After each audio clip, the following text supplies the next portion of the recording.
شاہ عبدالعزیز صاحب محدث دہلوی کو زہر دے دیا گیا جو شاہ عبدالعزیز صاحب کی تھی کہ ملک کی آزادی ہر ہندوستانی پر فرض ہے، اس تحریک کو اٹھایا۔ کانگریس کے اندر یہ دم خم نہیں تھا کہ وہ ملک کی آزادی کی بات کر سکے۔ کانگریس بھی 1880 کے اندر 82-83 کے اندر لوگوں کے سامنے آئی ہے۔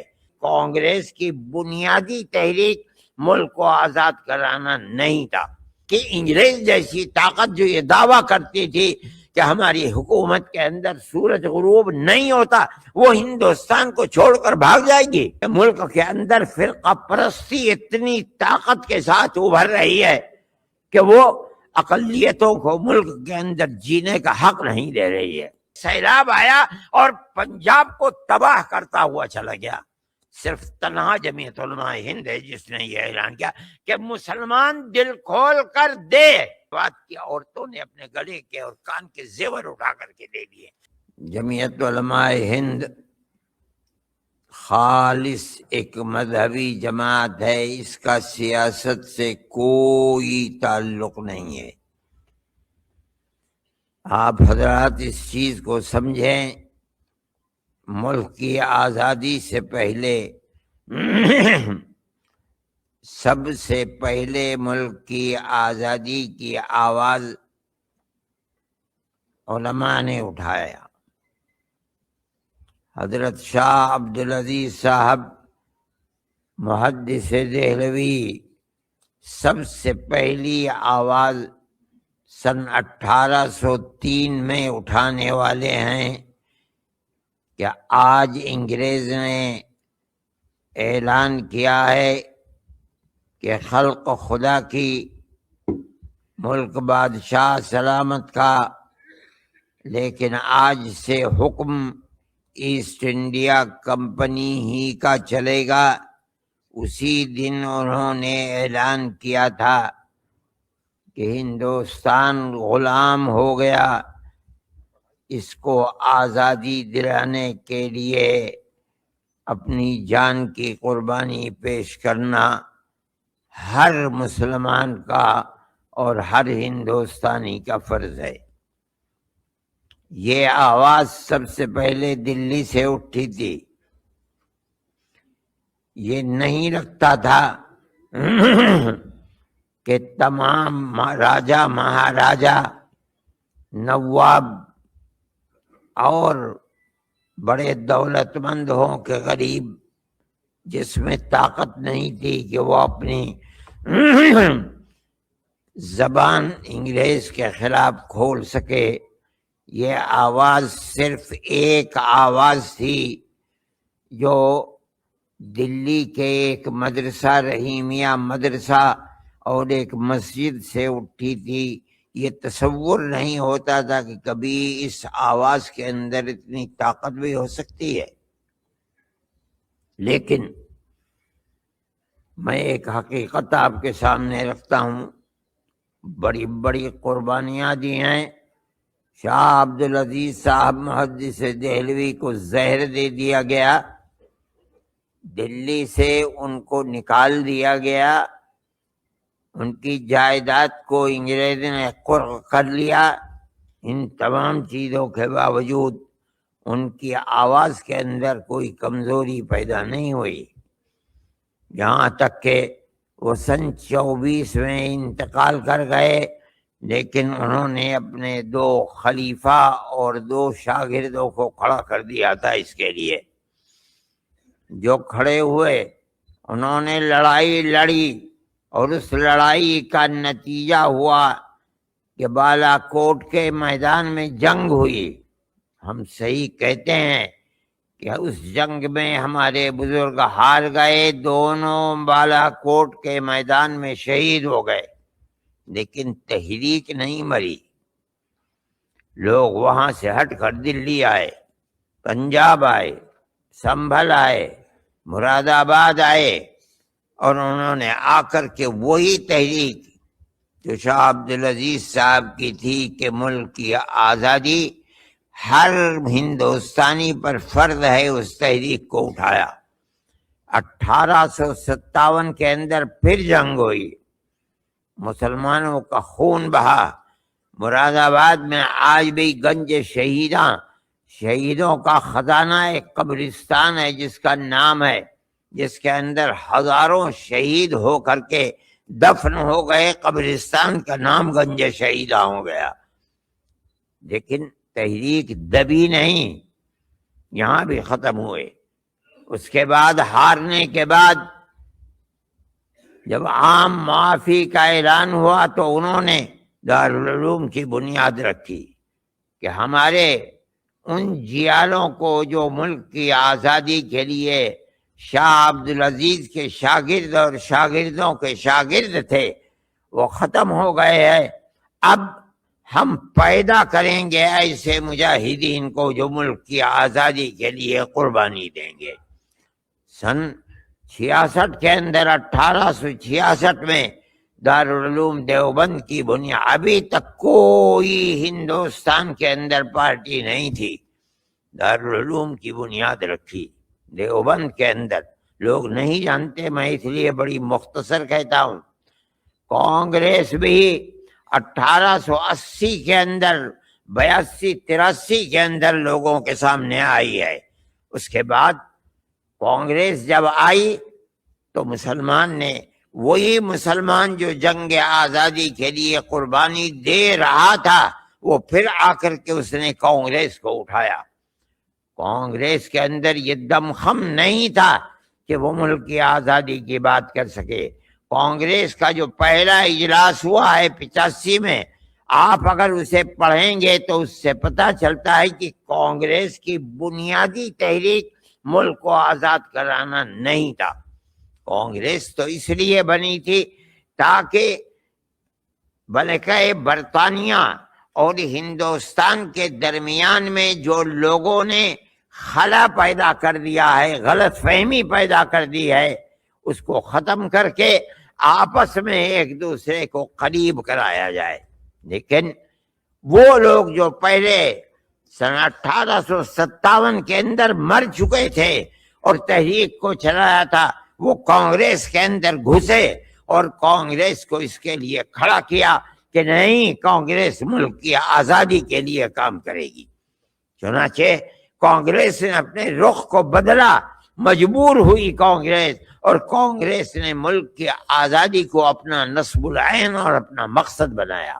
یہ جمعیت علماء ہے، علماء ہیں ہندوستان کے، ہندو اور مسلم نے مل کر کے وہ جو تحریک سن 1803 سے شروع ہوئی تھی، آ کر کے اس نے دم لیا، سن 1947 کے اندر ملک کو آزاد کرایا۔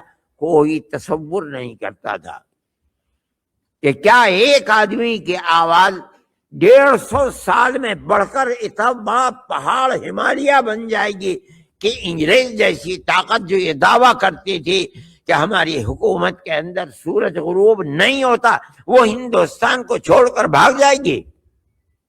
لیکن اس آواز نے طاقت پکڑی ہے۔ میرے بھائی، ملک کی آج کی صورتحال کے اندر ہم نے ایک تحریک شروع کی ہے۔ وہ تحریک کیا ہے؟ وہی تحریک ہے جو آج آپ کے سامنے ہے۔ ہم یہ دیکھ رہے ہیں کہ ملک کے اندر فرقہ پرستی اتنی طاقت کے ساتھ ابھر رہی ہے کہ وہ اقلیتوں کو ملک کے اندر جینے کا حق نہیں دے رہی ہے۔ آج ہماری یہ آواز ایک بڑی مختصر سی آواز ہے۔ یہ آواز ایسی ہے کہ صرف اس ہال کے اندر ہم اور آپ بیٹھے ہوئے ہیں جس میں 400 آدمیوں کی گنجائش ہے، لیکن ہم خدا کی ذات سے یہ توقع رکھتے ہیں کہ ہماری یہ مختصر سی آواز جو آج ہم اور آپ بیٹھ کر رہے ہیں کہ فرقہ پرستی کے گلے کو اس ہندوستان کے اندر ہمیں گھوٹنا ہے۔ آج اس میں جان نہیں ہے، لیکن یہ آہستہ آہستہ بڑھے گی اور ہماری اخلاص اور پیار و محبت کی بنیاد پر بڑھے گی، اور ہندوستان کا ہر ہندو، ہر مسلمان، ہر عیسائی، ہر سکھ، ہر بدھ جٹ ہو کر کے اس ملک کی ترقی کے لیے، پیار و محبت کے لیے کام کرے گا، انشاءاللہ کام کرے گا۔ اور جس طرح ہماری وہ تحریک کامیاب ہوئی تھی ملک کو آزاد کرانے کی، یہ تحریک بھی انشاءاللہ کامیاب ہوگی، ہم رہیں یا مر جائیں، مگر ہمارے اخلاق جو کھڑے ہوں گے وہ اسی چیز کو، تحریک کو لے کر کھڑے ہوں گے اور پیار و محبت کی زندگی کو اجاگر کریں گے، اور یہاں ہر شخص پیار و محبت کے ساتھ رہے گا۔ ہماری یہ صورتحال کوئی نئی نہیں ہے، ہم تو 1300 سال سے ہندوستان کے اندر رہ رہے ہیں۔ ہندوستان کے گاؤں درگاؤں ہم ہندو، مسلم، سکھ اور عیسائی ایک ساتھ رہتے تھے، پیار و محبت کے ساتھ رہتے تھے، لیکن آج کی فرقہ پرستی نے ہماری اس پیار و محبت کو آگ لگانے کا کام کیا ہے۔ ہم اس کے مخالف ہیں اور اس کی مخالفت میں جمعیت علماء ہند کام کرتی ہے۔ میں آپ کا اور اس اسٹیج پر بیٹھے ہوئے اپنے بڑوں کا شکریہ ادا کرتا ہوں۔ ہمارا مقصد صرف یہ ہے، نہ الیکشن لڑتے ہیں نہ الیکشن لڑاتے ہیں، ہمارا کوئی کام الیکشن سے نہیں ہے۔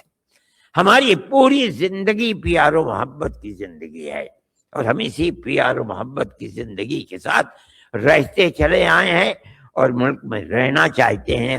ہم فرقہ پرستی کے اس ماحول کو ختم کریں گے، اللہ ختم کرے گا۔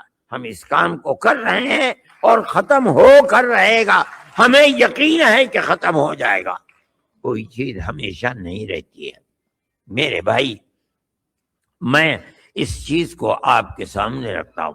دیکھیے، مسجدوں کا مسئلہ اٹھا راجستھان کے اندر، لیکن میں راجستھان کو سب سے پہلا پتھر سمجھتا ہوں کہ وہاں کے ہندو اور مسلمانوں نے جیسلمیر کے علاقے کے اندر، بیکانیر کے علاقے کے اندر 10 20 ہزار کی تعداد میں باہر نکلے اور اس کی مخالفت کی، اور یہ کہا کہ اگر ان کی مسجدوں کو توڑنا ہے، ہمارے مندروں کو پہلے توڑو۔ 1-2 مرتبہ نہیں، کئی مرتبہ نکلے۔ ہم سمجھتے ہیں کہ وہ تحریک کامیاب نہیں ہوئی، نہ ہو کامیاب۔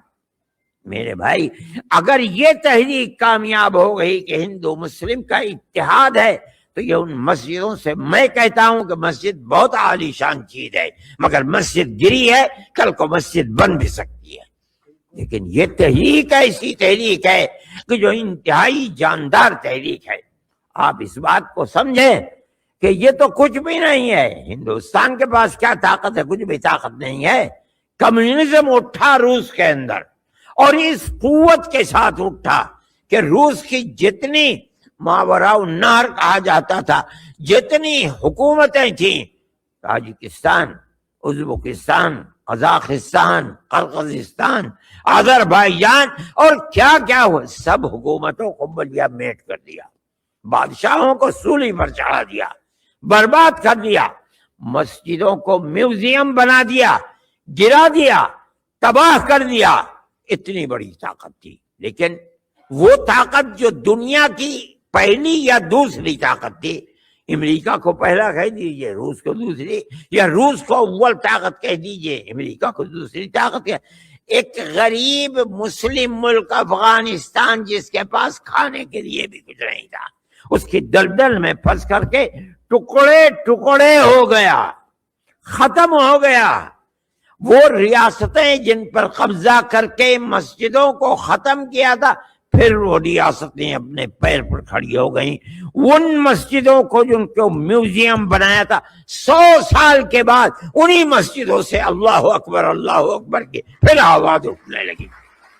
میرے بھائی، اسلام مرنے کے لیے نہیں آیا ہے، اسلام تو زندہ رہنے کے لیے آیا ہے، لیکن اسلام کا ایک پیغام ہے، پیار و محبت کا پیغام ہے۔